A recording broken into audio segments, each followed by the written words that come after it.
নমস্কার বন্ধুরা, কিচির আমাদের সকলকে স্বাগত। আজকে আমি বানাবো পটলের ভর্তা, সেটা আবার ২ রকমই। ২ রকমভাবে আমি দেখাবো।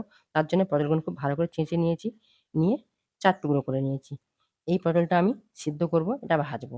এটা ১ম এ আমি সিদ্ধ করে নেব। কড়ায় পটল দিয়েছি, এবার দিয়ে দেবো সামান্য একটু লবণ।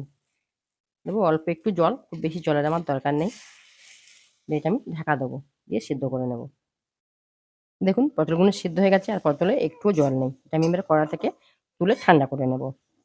যতক্ষণ সিদ্ধ পটল ঠান্ডা হচ্ছে আমি এটা ভেজে নেব। তার জন্য এর মধ্যে দিয়ে দেবো অল্প একটু সামান্য হলুদ গুঁড়ো, অল্প একটু লবণ।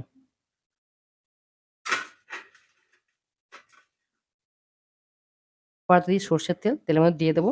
আমি এগুলো দুবার ধরে ভাজবো, একবারে ভাজবো না।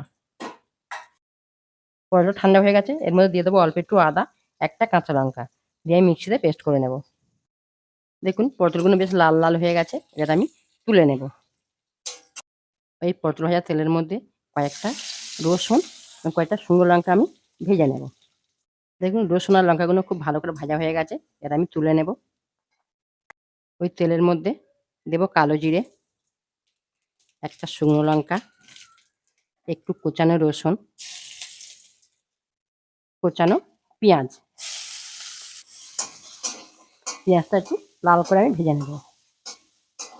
দেখুন পেঁয়াজটা আমার বাটা হয়ে গেছে, এই ভাজা হয়ে গেছে সরি। এবার আমি দিয়ে দেব পেস্ট করা পটল। আমি লবণ দিয়ে সিদ্ধ করেছি তাই লবণ দেব না। এবার দেব অল্প একটু হলুদ আর একটু কাশ্মীরি লঙ্কার গুঁড়ো। এবার দেব সামান্য একটু চিনি। এটা যতক্ষণ জলভাব থাকবে ততক্ষণ নাড়তে হবে। যখন কড়া থেকে ছেড়ে আসবে তখন বুঝতে হবে এটা হয়ে গেছে। এটা এদিকে হোক, এটা মেখে নেব।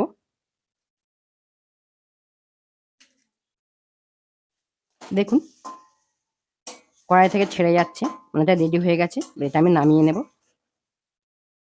এবার আমি উপর থেকে একটু সর্ষের তেল দিয়ে দেবো। আমার পটল ভর্তা রেডি হয়ে গেছে।